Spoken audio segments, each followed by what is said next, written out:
এমন কোনো কাজ তিনি বিউটি পার্লারে করতে পারবেন না যে কাজটা শরিয়া অ্যালাউ করে না। কারণ মেয়েদের জন্য ব্রু প্লাগ করা এটা সুস্পষ্টত নাজায়েজ এবং গুনাহের কথা, হারাম।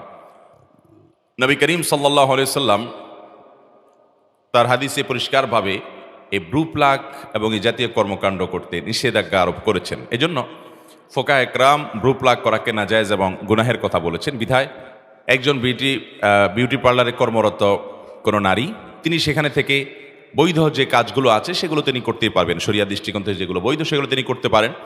একজন নারীকে সাজিয়ে দেওয়া, কাউকে মেহেদি লাগিয়ে দেওয়া বা এই জাতীয় যে বিষয়গুলো আছে যেগুলো কোনো নাজায়েজ বিষয় নয় সেগুলো তিনি করতেই পারেন, নারীরা নারীদেরকে করতেই পারেন।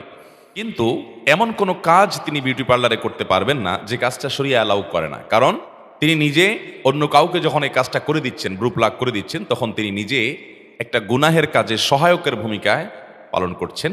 আর আল্লাহ বলেছেন, ওয়ালা তাআবানু আলাল ইসমি ওয়াল উদওয়ান, তোমরা পাপ এবং সীমালঙ্ঘনের কাজে কেউ কারোর সহযোগিতা করো না। বিধায় এই কাজটি বিউটি পার্লারে আপনি করতে পারবেন না। বিধায় এটা ছাড়া আপনি একজন বিউটিশিয়ান হিসাবে অন্যান্য যে বৈধ কাজগুলো আছে, শুধু এটা নয়, আর যেগুলো নাজায়েজ আছে সেগুলো বাদে অন্যান্য বৈধ কাজগুলো আপনি করতে পারবেন পর্দার সাথে এবং শরীয়তের অন্যান্য নীতিমালা মেলে, সেটি আপনার জন্য জায়েজ হবে ইনশাআল্লাহ তাআলা।